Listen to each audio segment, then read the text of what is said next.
రకాల చర్మ సమస్యలకు శాశ్వత పరిష్కారం ఈ శ్రీత 9281458181. కాళేశ్వరం ప్రాజెక్టు మీద అబద్ధాలు మాట్లాడుతూ అడ్డగోలుగా దుర్మార్గంగా వాళ్ళు వ్యవహారం చేస్తున్న తీరు. మేడిగడ్డ బ్యారేజ్ లో ఒక 2-3 పిల్లర్లు కుంగిపోతే మొత్తంగా కాళేశ్వరం ప్రాజెక్టునే అప్రతిష్ట పాలు చేసే విధంగా దుర్మార్గంగా విష ప్రచారం చేస్తూ ఉన్నారు. నేను ఆ ప్రాంతంలో పార్లమెంట్ సభ్యుడిగా ఉన్నాను, గతంలో శాసనసభ్యుడిగా ఉన్నాను, చెన్నూరు నుంచి పెద్దపల్లి నుంచి పార్లమెంట్ సభ్యుడిగా ఉన్నాను.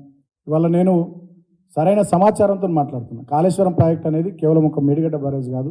దాంట్లో మేడిగడ్డ, అన్నారం, సుందిల 3 బ్యారేజ్లు ఉన్నాయి, అనేక రిజర్వాయర్లు ఉన్నాయి, అనేక పంపింగ్ స్టేషన్లు ఉన్నాయి, పెద్ద ఎత్తున డిస్ట్రిబ్యూటరీ నెట్వర్క్ ఉంది. వాటన్నిటి సమాహారమే కాళేశ్వరం ప్రాజెక్టు. దాదాపు కాళేశ్వరం ప్రాజెక్టు వచ్చిన తర్వాత 15 లక్షల ఎకరాల ఆయకట్టు స్థిరీకరణ జరిగింది. కొత్తగా లక్షల ఎకరాల ఆయకట్టు ఉనికిలోకి వచ్చింది. మంచినీళ్ళకు సంబంధించి తాగునీటి సౌకర్యం కాళేశ్వరం ప్రాజెక్టు నుంచి పెద్ద ఎత్తున ఆ పరిసర గ్రామాలకు, నియోజకవర్గాలకు, జిల్లాలకు ఇది దోహదం చేసింది, సపోర్ట్ చేసింది. అదేవిధంగా పారిశ్రామిక అవసరాలకు కూడా ఈ ప్రాజెక్టు నీళ్ళనిచ్చింది. అంత అద్భుతమైనటువంటి ప్రాజెక్టు. మేము అన్ని అనుమతులు సిడబ్ల్యూసి నుంచి తీసుకొని, వివిధ కేంద్ర ప్రభుత్వ సంస్థల నుంచి అన్ని అనుమతులు తీసుకొని నిర్మించినటువంటి ప్రాజెక్టు. మేడిగడ్డ బ్యారేజ్లో 2-3 పిల్లర్లలో లోపం ఉంటే డెఫినెట్గా దాన్ని సరి చేయాల్సిన బాధ్యత ప్రభుత్వం తీసుకోవాలి. కానీ ఇవాళ నేను అనుమానాన్ని వ్యక్తం చేస్తూ ఉన్నా, అక్కడ మా ప్రాంత ప్రజానీకం కూడా అదే మాట చెప్తా ఉన్నారు. మేడిగడ్డ బ్యారేజ్లో 3 పిల్లర్లు కుంగిపోతే అక్కడ చిన్నగా వాటర్ డైవర్షన్ చేసి కాపర్ డ్యామ్ కట్టి ఆ 3 పిల్లర్లను సరిచేసే అవకాశం ఉంది, సరిదిద్దే అవకాశం ఉంది.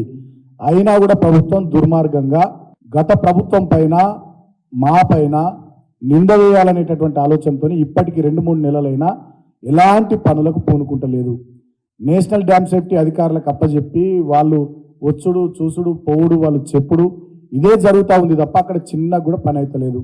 మాకు నిన్న మొన్న తెలుస్తున్న వార్తలను బట్టి అన్నారం బ్యారేజ్లో నుంచి కూడా నీళ్లు వదిలేస్తూ ఉన్నారు. ఫోటోలు కూడా వచ్చినాయి సోషల్ మీడియాలో, పత్రికల్లో మీరు కూడా చూసారు. సో ఎక్కడైతే ఆ పిల్లర్లు కుంగిపోయినాయో అక్కడికే అన్నారం బ్యారేజ్ నీళ్లు పోయేటట్టు వాళ్ళు కుట్ర చేస్తూ ఉన్నారు. పైనుంచి ప్రాణహితలు కూడా వరద వస్తూ ఉన్నది. ఆ నీళ్లు కూడా ఆ కుంగిపోయిన పిల్లర్ల దగ్గరికి పోయే కుట్ర చేస్తూ ఉన్నారు. అంటే ఇక వాళ్ళకు వర్షాకాలం సీజన్ వచ్చేంత వరకు ఈ పనులు చేయాలనేటటువంటి ఆలోచన లేనట్టుగా స్పష్టంగా అర్థమవుతున్నది. వర్షాకాలంలో ఇటు గోదావరిలో, అటు ప్రాణహితలో లక్షల క్యూసెక్ల వరద వస్తుంది. ఒక్కొక్కసారి 20 లక్షల క్యూసెక్ల వరద వస్తుంది.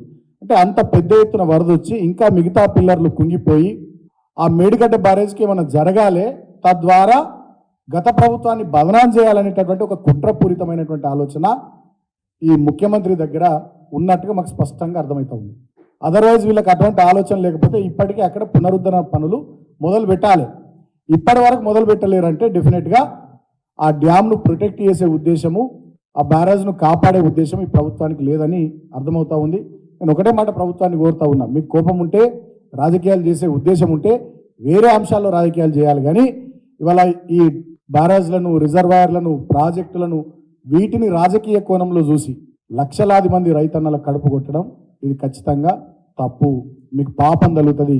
ఈ ముఖ్యమంత్రికి, ఈ మంత్రులకు, ఈ ప్రభుత్వానికి పాపం తగులుతుంది. రైతుల ఉసురు తగులుతుంది. ఇప్పటికే ఏసంగి సీజన్కి సంబంధించి చాలా జిల్లాల్లో నీళ్లు లేక రైతులు ఇబ్బంది పడతా ఉన్నారు. ఇప్పటికే మీరు రైతు బంధు ఇయ్యలే, 2 లక్షల రైతుల రుణమాఫీ చేయలే, పోయినసారి వడ్లకు క్వింటాల్కు 500 రూపాయలు బోనస్ ఇవ్వలే.